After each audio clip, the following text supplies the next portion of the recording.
Praise the Lord, hallelujah. Welcome to pep talks. దేవుడు ఈరోజు మనతో మాట్లాడుతున్న మాటను జ్ఞాపకం చేసుకుంటూ ముందుకెళ్దాం. మరి దావీదు గొల్యాతు అన్నటువంటి మాటలను చూసినప్పుడు మరి దావీదు ఎక్కడ కృంగిపోలేదు. మరి గొల్యాతుతో యుద్ధం చేయాలని దావీదు ఎప్పుడైతే ముందుకు వచ్చారో మరి అందరూ దావీదుని కించపరుస్తూ మాట్లాడారు. మరి నీవు బాలుడు, నువ్వు ఎక్కడ అంత పెద్ద వ్యక్తితో యుద్ధం చేస్తావు, అంత బలవంతంతో నువ్వు ఎలా పోరాడతావు? మరి సౌలు రాజు అన్నాడు, నీకు ఆ యుద్ధము ఇదంతా వాడుకలేదు, నువ్వు యుద్ధము చేయలేవేమని. కానీ ఈ యొక్క మాటలన్నిటినీ కించపరుస్తూ మాట్లాడే మాటలన్నీ దావీదు ఎక్కడ పట్టించుకోలేదు. కానీ ఒకే ఒక మాట, దేవుడు నా పక్షాన యుద్ధము చేస్తాడు, యుద్ధము యెహోవాదే అని ఆ గొల్యాతు మీదకి యుద్ధానికి వెళ్ళాడు. దావీదు గొల్యాతుని చంపి ఇశ్రాయేలీలకి ఒక పెద్ద విజయాన్ని చేకూర్చాడు.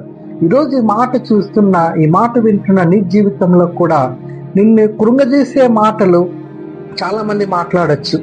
మరి నీ చేత కాదని, మరి నువ్వెంత అని నిన్ను కృంగదీసే మాటలు ఎన్ని మాట్లాడినా మరి దావీదులాగా మనం ఎక్కడ కృంగిపోకుండా నా పక్షాన దేవుడు నిలబడతాడు, యుద్ధం చేస్తాడని ఎప్పుడైతే మనము ముందుకు వెళ్తామో దావీదుకి ఇచ్చిన విజయాన్ని దేవుడు మనకు కూడా ఇస్తాడు. కాబట్టి ఈ మాట వింటున్న నీవు, దేవుడు ఈరోజు నీ పక్షాన నిలబడతాడు, నీ పక్షాన ఆయన యుద్ధం చేస్తాడు. కాబట్టి దావీదులాగా ముందుకెళ్దాం. గొల్యాతు లాంటి ఎన్ని సమస్యలు మనకు ఎదురొచ్చినా వాటిని చంపివేసి మరి దేవునితో కలిసి యుద్ధం చేస్తూ ముందుకెళ్దాం. అట్టి కృప దేవుడు మనకు దయచేయును గాక. ఆమేన్.